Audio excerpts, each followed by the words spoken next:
satu calon guru penggerak dari SMK Negeri 1 Lumudi.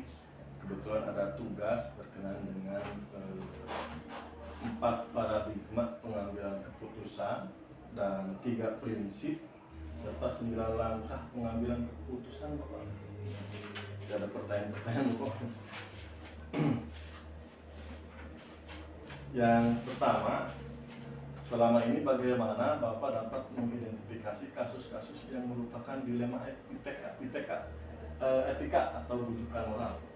Maksudnya gimana, Pak? Jadi ini kan kayak semacam jika pegawai istilahnya guru-guru yang etikanya kurang baik atau istilahnya berhubungan dengan moral, itu kira-kira bagaimana sebagai pimpinan? Terkait masalah atau Terkait masalah kasus ini, Pak. nah, ketika ada kasus yang pasti kita lakukan pertama adalah mencari informasi terkait dengan permasalahan, kemudian mencari sumber masalahnya apa, kemudian dicari persoalannya. Dari persoalan-persoalan itu kan nanti akan bisa kita breakdown masing-masing, ada solusinya. Kemudian tetap kita berpedoman kepada aturan yang ada. Tetapi tetap mempertimbangkan kondisi orang yang bersangkutan. Pendekatan setiap orang pasti berbeda. Berbeda ya, Pak. Siap. Terus diambil istilahnya, dicari terlebih dahulu problemnya apa gitu, Pak.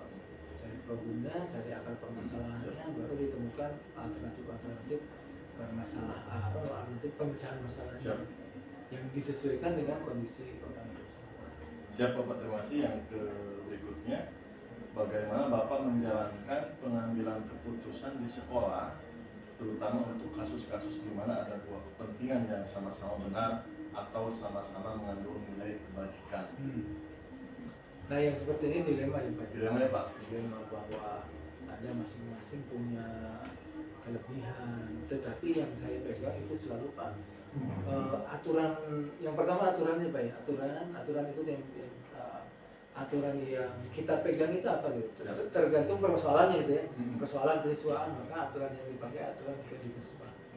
Aturan tentang guru dipakai aturan guru. Tetapi yang menjadi ini secara jujur, Pak, bagi saya yang akan diutamakan ketika ada 2 pilihan, Pak, maka saya akan mengutamakan kalau itu kaitannya dengan siswa, antara siswa dan kepentingan siswa, kepentingan guru, maka saya akan memilih kepentingan siswa itu, karena bagaimanapun ruh sekolah itu adalah siswa.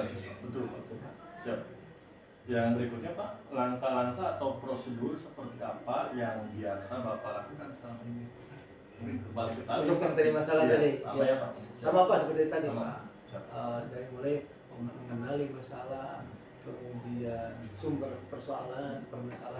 Nah, kemudian dikaitkan dengan aturan yang ada, etika yang ada gitu. Etika yang berlaku, aturan yang berlaku, kemudian dari situ kita akan temukan solusi. Berikutnya, Pak, hal apa saja yang selama ini Bapak anggap efektif dalam pengambilan keputusan pada kasus-kasus dilema etika tadi, Pak? Yang paling efektif kalau menurut saya dan paling kuat adalah kita memegang aturan. Aturan berarti ya, Pak. Kembali ke aturan dan etika yang ada. Udah ya, Pak. Itu aturan. Yang lain-lain kadang-kadang menjadi dilema, maka aturan dan etika yang kita pakai. Siap. Terima kasih, Bapak. Yang berikutnya, hal-hal apa saja yang selama ini merupakan tantangan dalam pengambilan keputusan pada kasus-kasus dilema etika, Bapak? Tantangannya sebetulnya kepada kemanusiaan, Pak. Kemanusiaannya, Pak. Jadi pendekatan kemanusiaan. Kenapa? Karena ketika aturan kita pakai, Pak, kadang-kadang ada ketersinggungan dengan watak manusia. Iya, betul. Tersinggung. Dan pasti ketika diterapkan aturan ini, maka ini akan bersinggungan gitu ya. Nah, itu manusiawi. Itu kan tantangannya itu. Siap, Pak. Aspek psikologis terhadap orang yang bersangkutan. Siap, Bapak. Berikutnya, apakah Bapak memiliki sebuah tata cara atau jadwal tertentu dalam sebuah penyelesaian kasus dilema etika Apakah Bapak langsung menyelesaikan di tempat atau memiliki sebuah jadwal untuk menyelesaikan, bentuk atau prosedur seperti apa yang Bapak jalankan?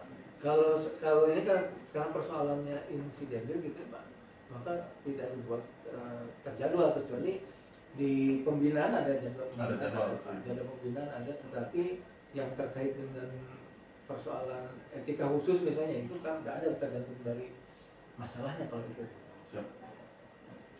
Yang berikutnya Pak, adakah seseorang atau faktor-faktor apa yang selama ini mempermudah atau membantu Anda dalam pengambilan keputusan dalam kasus-kasus dilema etika? Biasanya yang sangat membantu saya Pak, saya memanfaatkan organisasi yang ada gitu. Saya berkonsultasi dengan pengawas biasanya, kemudian bukan saja kalau memang perlu Pak itu yang menjadi, kemudian barulah kita, jadi dua orang ini barangkali Pak yang sangat membantu saya dalam mengambil keputusan, terutama terkait yang hal-hal yang kedinasan gitu. Siap Bapak. Kalau hanya kekeluargaan ya itu bisa saya lakukan sendiri tanpa harus koordinasi dengan yang lain.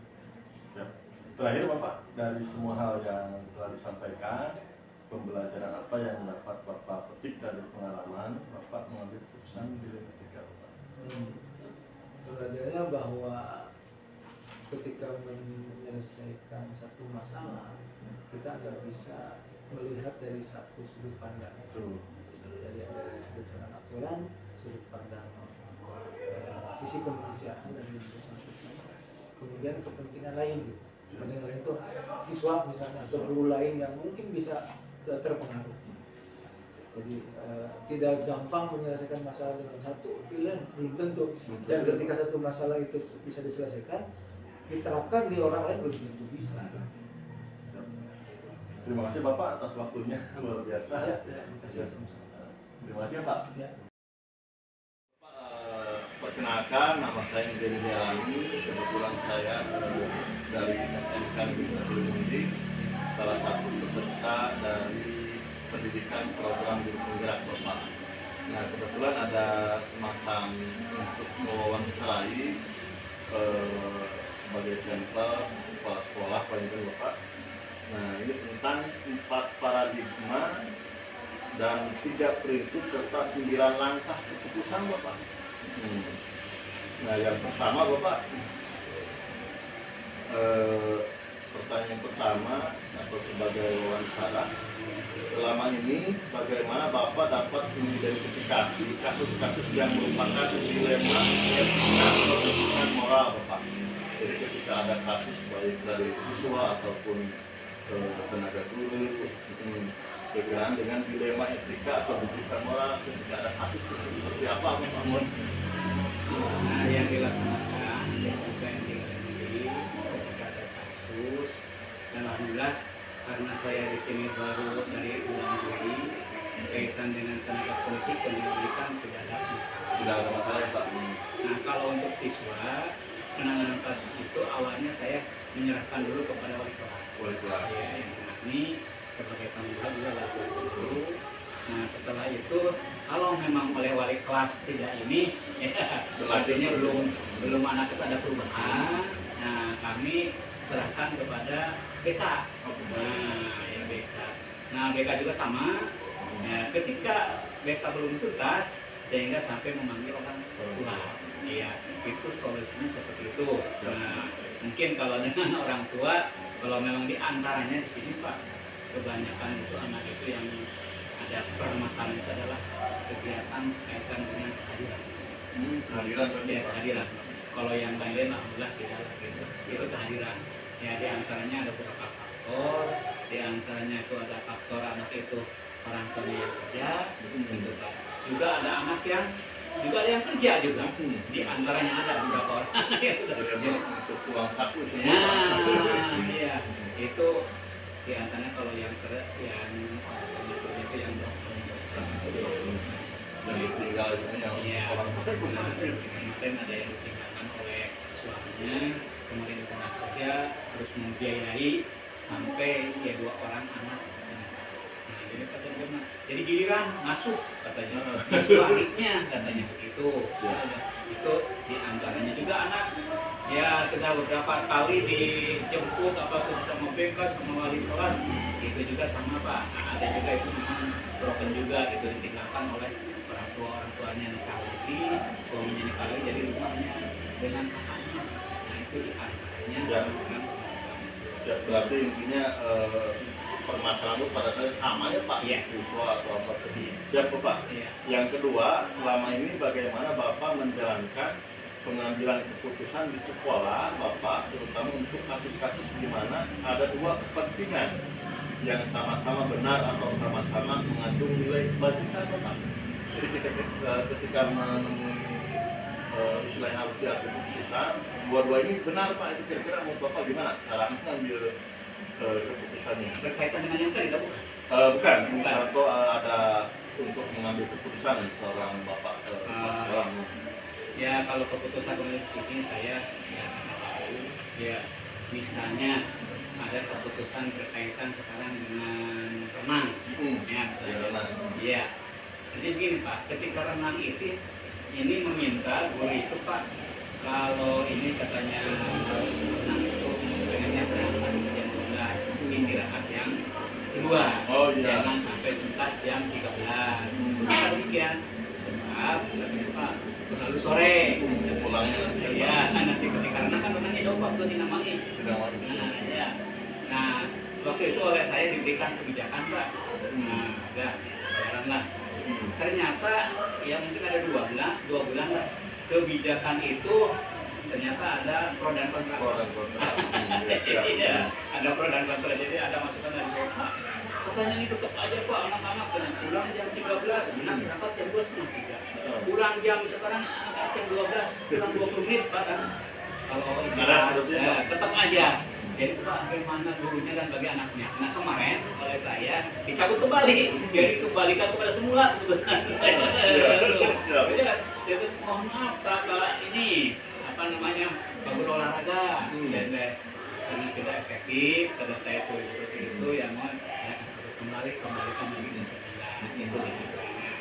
Kemudian juga Pak berkaitan dengan kegiatan-kegiatan ya berkaitan dengan apa namanya ketika kegiatan PPM ya saya memang benar proyek ya, artinya saya suka keliling Pak seminggu sekali mah gitu kan Melihatlah ya.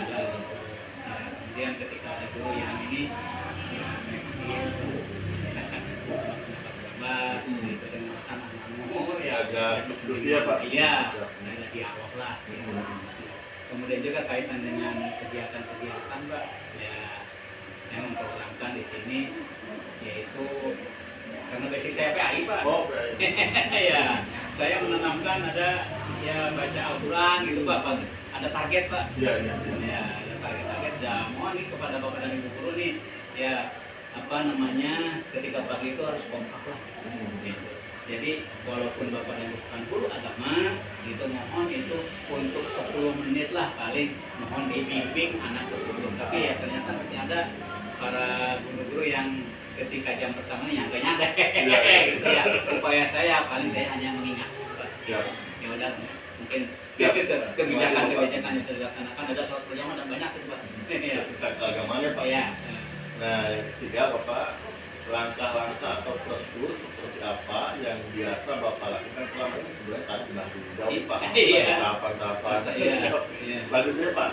Nah itu Pak, apa saja yang selama ini Bapak anggap efektif dalam pengambilan keputusan pada kasus-kasus dilema etika Pak? Yang efektif lah buat Bapak gitu. Yang efektif itu semua Pak dengan sering meeting. Iya. Hampir setiap Senin Pak. Jadi ketika ada kendala-kendala yang kelihatan guru kurang disiplin, tidak tepat waktu, gitu, saya sering mengadakan meeting.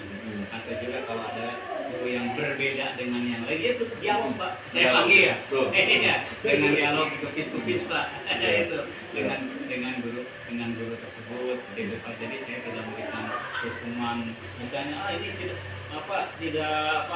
kaitan ceritanya tidak dikaitan, dan memang tidak ada yang guru yang terlalu marah lah, soloknya Pak. dan alhamdulillah Pak. Tidak dengan disiplin Aman, betul, Pak. Iya. Nah, yang berikutnya Bapak, hal-hal apa saja yang selama ini merupakan tantangan dalam pengambilan keputusan pada kasus kasus dari mereka? Nggak ada tantangan, nggak ada ya Pak? Aman ya? Ya, tidak ada tantangan. Sudah ada ya? Iya. Artinya masih Karena keadaan guru itu kondusif, Kondusif, jadi betul. tidak ada tantangan. Betul. Gitu, Pak. Artinya- Kecuali kalau guru tidak kondusif kan ada tantangan gitu Pak. Itu. aman artinya, Iya, Pak. ya artinya mungkin tantangan saya mungkin ketika si guru ini ya sudah dengan peringatan, dengan hukuman tetap, ya mungkin tantangan saya dengan pengawas mungkin Pak. Betul ya, berlanjut ya. Iya, Minta- tetap minta mungkin solusi itu ya. iya minta solusi itu tantangan. Ya. Jadi alhamdulillah Pak, di sini saya lebih kondusif Pak, ada ketika karena di sini ibu tenaga pendidik itu banyak ibu Pak. Jadi nurut gitu. Jadi hanya guru rumah, hanya guru olahraga 2, guru agama 1, kemudian guru IPA, guru matematika sama guru bahasa Indonesia 5 orang. Tenang ya Pak, pendidik itu. Yang laki-laki. Iya, laki-lakinya itu. Iya, Pak. Jadi alhamdulillah kondisi dia bisa diatur Pak, hanya kompak gitu Pak. Kompak, Gitu, kompak kan. gitu. Ada seperti sekarang Pak. Tadi juga saya lihat tuh ya, lagi apa? Iya, kira-kira. ini Isromiran. Hmm. Dalam rangka Isromiran tidak ada ceramah, jadi di sini kegiatan. Hmm. Saya instruksikan besok pakainya ibu-ibu pakai Muslim. muslim. Iya. Ya alhamdulillah Pak. Kemudian kaitan dengan makan. Nah Pak, ketemu makan ini kan dengan sikoni jangan Pak.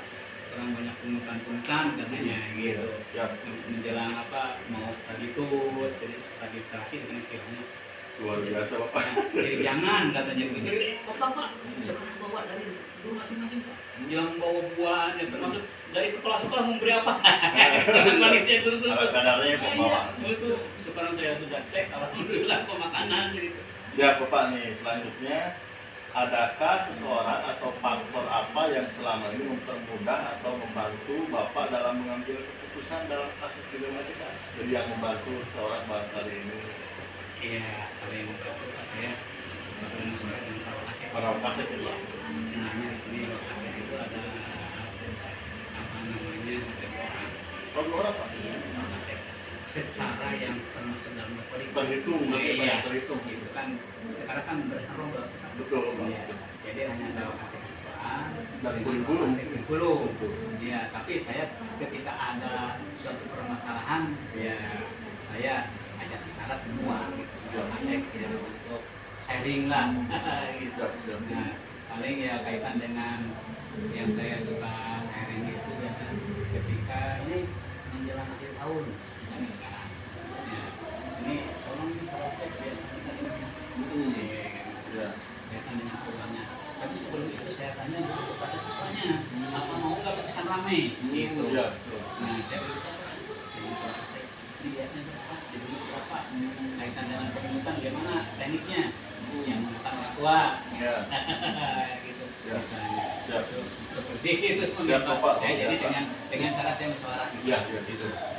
Nah, yang terakhir Bapak nih, dari semua hal yang telah disampaikan, pembelajaran apa yang dapat Bapak petik dari pengalaman Bapak mengambil keputusan?